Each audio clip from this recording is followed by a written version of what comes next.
If you're a real dark chosen one, you must endure these 3 destiny shadow paths. There are things I wish I could tell everyone, but I know not everyone would believe me. Some would laugh, some would walk away, some would nod politely, pretending to understand. But there are a few of you, very few, who don't need to be convinced, because you felt it. Not in your mind, but in your bones. That strange, ancient weight. The sense that your life was never going to be ordinary. That you were born for something that couldn't be explained in school or church, or even in the pages of sacred books. You carry an ache that doesn't come from this timeline. A code that doesn't match the frequency of your family. And a silence inside that screams one truth over and over again: you were chosen. But not in the way people fantasize about. Not chosen for fame, not chosen for comfort. You were chosen for depth, for disruption, for the dark path. This video isn't for those seeking light without shadow. It's not for those who think awakening is about love, light, and endless peace. If you're a real dark chosen one, you already know that awakening is violent. It's raw. It's a death. And then another. And another. You are not here to bypass shadow. You are here to embody it, to walk it, to endure it. And as insane as it sounds, you chose this.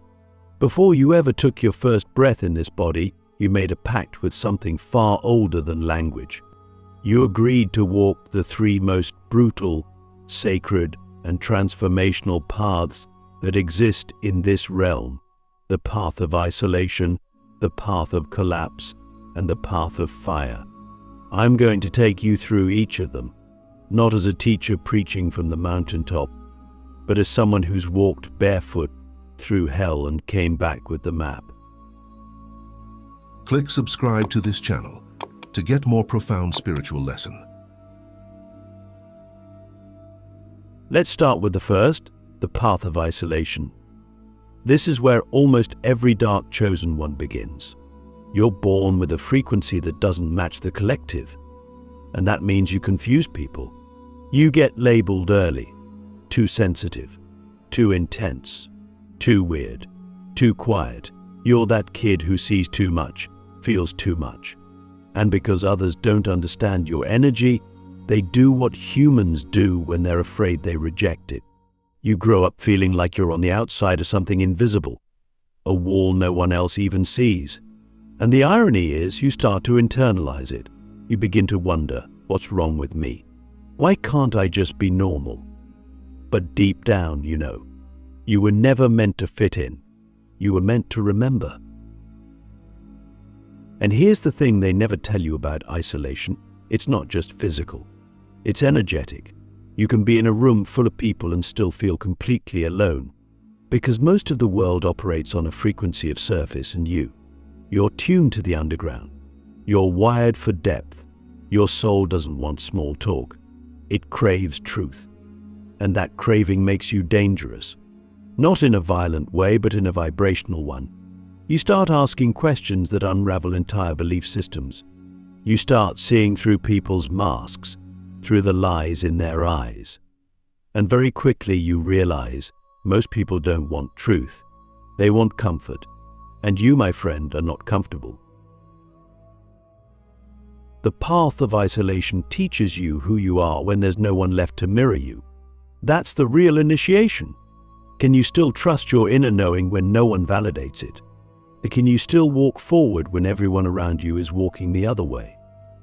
This is where many dark chosen ones break. They try to silence the frequency just to feel accepted. They choose belonging over truth. But those who endure this path, who lean into the silence, the loneliness, the void, they emerge with something rare: sovereignty.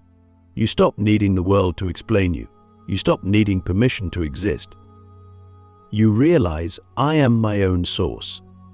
And in that moment, something ancient in your DNA begins to awaken. But just when you think you've made it, the second trial begins, the path of collapse. This is where everything you thought you would get stripped away. Careers fall apart. Relationships implode. Your identity crumbles. You lose what you thought you couldn't live without. And it's not punishment, it's precision. The universe is not cruel. It is surgical. It removes everything not in resonance with your true frequency. And because most of your life was built to survive, not to awaken, it has to be dismantled. This is not the gentle kind of transformation. This is the kind that rips you open. And in that ripping, you begin to see clearly for the first time.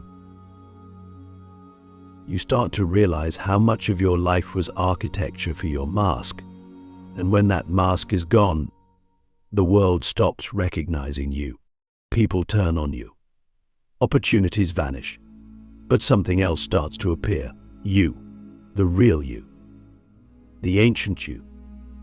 The you that doesn't need applause to feel valid. The you that remembers why you came here. And this is where the second temptation arises: despair. The collapse can feel like failure, like abandonment. But that's the illusion. In truth, this is the sacred dismantling, the falling away of the false. This is the moment when your soul begins to take the wheel, but only if you let it. Now I want to ask you something, and I want you to be brutally honest. What part of your life are you still holding on to, even though you know it's dead? What identity are you afraid to release? Because without it, you don't know who you are. That's the doorway. That's the exact place the collapse is trying to lead you through. Not to destroy you, but to reveal you. And this is only the beginning. The sacred burn, why the path of fire destroys everything that isn't you. There is a moment after the collapse when the dust of your former self still hangs in the air, when the echoes of who you used to be are still whispering in the corners of your soul, that something even more terrifying begins. It's not the loss, not the loneliness, it's the emptiness, the vast, silent, infinite space where identity used to live. And if you are truly a dark chosen one, this is where you encounter your final and most brutal initiation, the path of fire. No one prepares you for this, no books, no teachers, no spiritual memes, because fire doesn't teach through theory, it teaches through devastation. And what it burns is not your life, it's everything that isn't truly you. You see, the path of fire doesn't come to destroy your peace. It comes to burn away the illusion that peace was ever outside of you. It incinerates the layers of performance, the survival masks, the spiritual ego, the coping mechanisms you call personality. This path doesn't care what you've built. It cares what you're made of. And so it tests you not in the ways of the world, but in the language of the soul. It asks questions you can't answer with your mind. It puts you in situations where no strategy, no mindset hack, no external help can save you. Because salvation isn't the goal anymore. Revelation is. And revelation only comes when there's nothing left to protect. Have you ever noticed how real transformation never feels like a breakthrough at first? It feels like death, like confusion, like betrayal, like everything falling apart faster than you can hold it together. That's the fire. That's the sacred furnace where the dark chosen ones are forged. Not perfected, forged. You are not here to become some polished version of enlightenment. You are here to become real. And realness is earned in the fire. It's earned when you walk through your worst fears and realize they couldn't kill you. When everything you trusted is gone and you still choose to breathe. When the pain gets so loud that silence becomes your only sanctuary, and in that silence you hear the voice of your soul for the very first time. The world doesn't understand this path. It glorifies light but fears intensity. It worships comfort but avoids transformation. And that's why the dark chosen ones are so rare. Because we didn't come here to escape the fire. We came here to become it. To walk through it so completely that we emerge as something unrecognizable. Not to others but to the version of ourselves that once settled for less. The fire doesn't just purify, it refines, it sharpens your discernment, it reveals what's sacred. It teaches you that not everything deserves access to your energy, your heart, your presence. It teaches you that boundaries are not walls, they're energetic declarations of self-respect. And here's the most painful truth the fire reveals: many people you love will not walk this path with you. Not because they are wrong, not because you are better, but because their souls didn't sign the same contract. And as you rise, not everyone will celebrate you.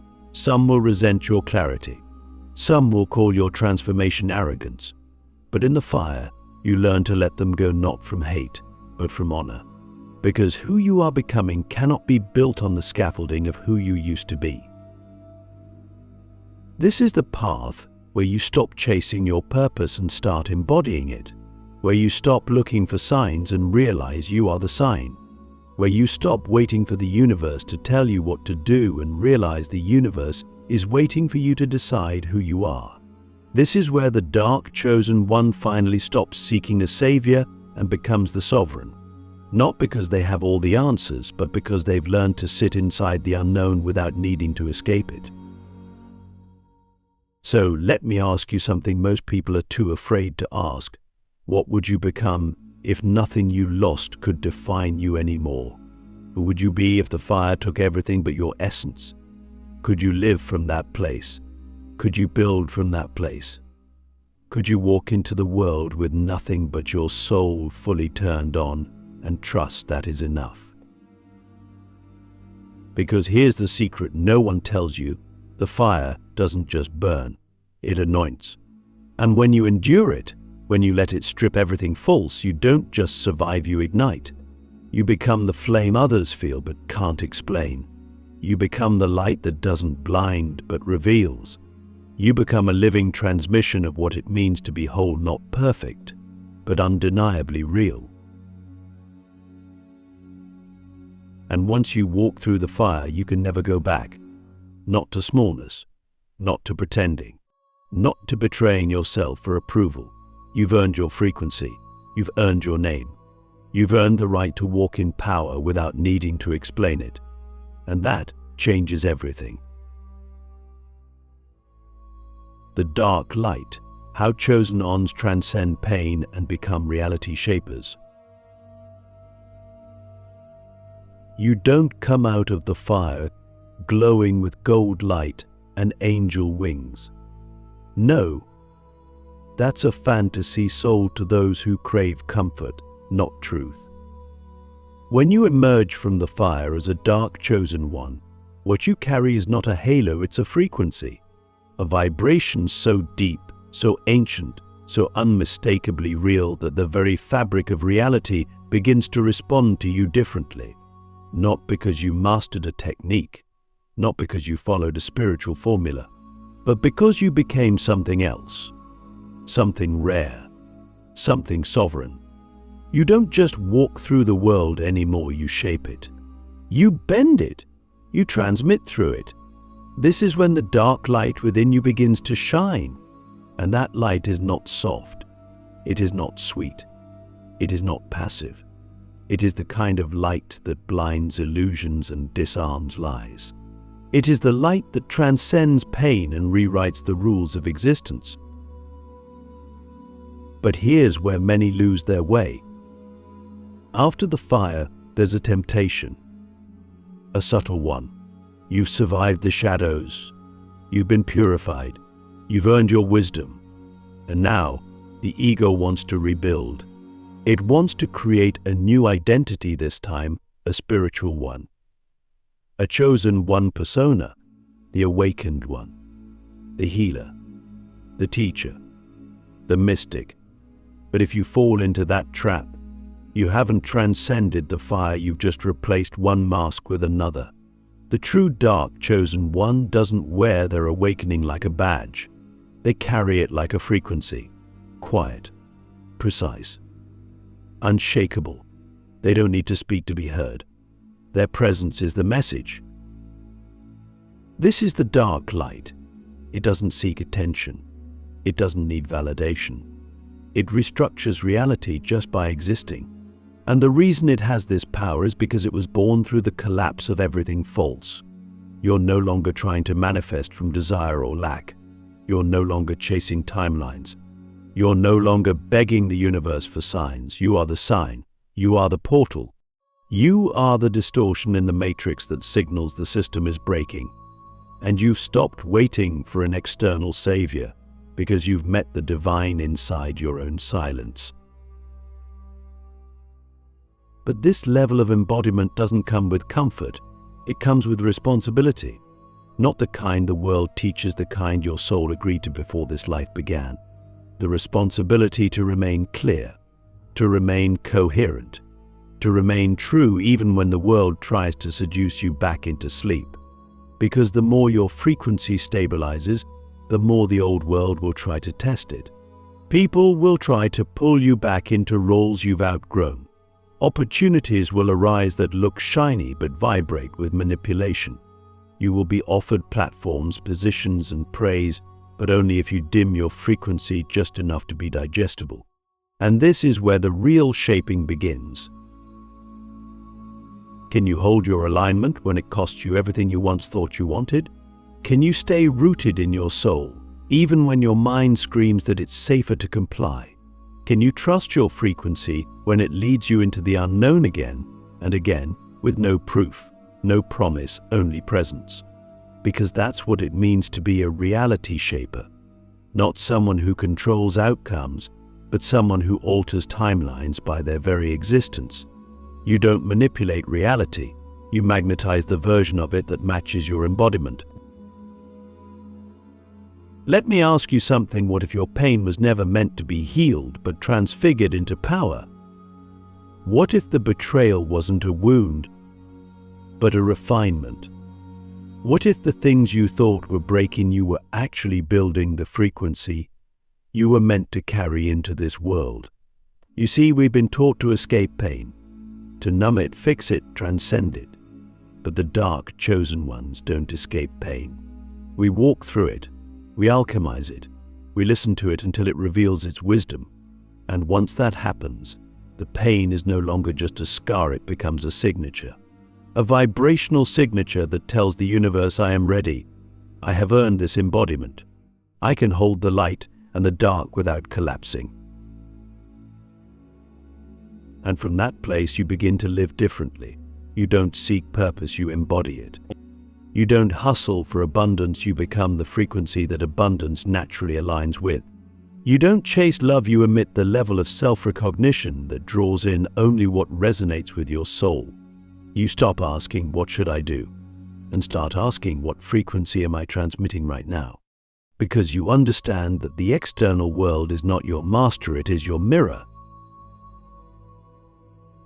This is the final transformation. When the shadow is no longer your enemy, when the fire is no longer your fear, when pain is no longer your punishment, it's all just energy, all just information, all just material for creation. And you, the dark chosen one, are the creator, not because you control the usurpers, but because you finally aligned with the truth that you are it. The last gate, why you must now choose between power and peace. There comes a moment on this path, a moment so quiet, so invisible to the outside world, yet so heavy it shakes the foundation of your being when you realize everything you've endured has been preparing you for one final choice. Not between good and evil, not between success and failure, but between power and peace. And if you are truly a dark chosen one, this choice is not symbolic. It is real. It is energetic. It is the final gate. Because now, after the isolation, the collapse, the fire, and the emergence, you hold the frequency to shape timelines, influence others, and command reality in ways most people can't even imagine. But with that power comes a temptation to use it for the self before using it for the whole. You see, the universe is precise. It doesn't hand cosmic authority to someone who hasn't been broken open. But once you've walked through the 3 shadow paths, Once your soul has proven it can hold both the dark and the light without turning numb or arrogant, you are given something sacred, energetic influence. Your thoughts start to shape matter. Your voice begins to carry impact. Your silence becomes a force stronger than noise. And from this place you face the most difficult question of all. Will I use this power to dominate or to liberate? Peace isn't passive. It isn't softness or spiritual bypassing. Peace, at this level, is a frequency that requires immense discipline. It demands ego death on a cellular level, because power wants to prove, power wants to show, power wants to be seen. But peace? Peace is beyond needing to be understood. It's beyond needing to win. Peace doesn't seek control. It radiates coherence, and coherence restructures the world effortlessly. But let's not pretend it's simple. You've suffered. You've been misunderstood, rejected, betrayed. And now that you've finally remembered who you are, there's a part of you that wants to show the world what it missed. That wants to walk into every room and be felt. That wants to dominate the same systems that once tried to crush you. And why wouldn't you? You earned this. You bled for this. But here's the paradox. If you use your frequency to dominate, you haven't transcended the matrix, you've just inverted it. You've become the same force you were sent here to dissolve. And so the final gate is not external. It's not a test the world gives you. It's a test your soul gives you. Are you willing to step back into the world with all your power intact and not use it to feed your wounds? Are you willing to walk with the medicine and not demand it be worshipped? Are you willing to embody peace even when power would be easier? This is the true mark of the dark chosen one. Not how much you've awakened, but how much you can hold that awakening without needing to be praised for it. Can you carry your gifts in silence? Can you bless others without them knowing? Can you disappear from the spotlight and still radiate from the shadows? Because that's the real magic. That's the vibration that changes the planet not through spectacle, but through presence. So let me ask you one final question. What if peace is the real power? Not peace as the absence of conflict, but peace as the unshakable knowing that you no longer need to force anything to become. Peace as the frequency that bends reality without needing to control it. Peace as the state where you are no longer reacting to the world, but recalibrating it with every breath. If you've come this far, it means you've already walked through the suffering most people spend lifetimes avoiding. You've been stripped, you've been refined, you've been initiated, and now you're being invited, not into more effort, not into more proving, but into the quiet, absolute power of a being who no longer needs to chase anything, because they are everything. This is the last gate, and just like the others, it cannot be forced open. It opens the moment you lay your weapons down. The moment you realize that your greatest act of impact is not domination but presence, not control but clarity, not force but frequency. You've walked through the shadow, you've endured the fire, you've remembered your name. Now walk in peace, and let the world remember themselves through your silence.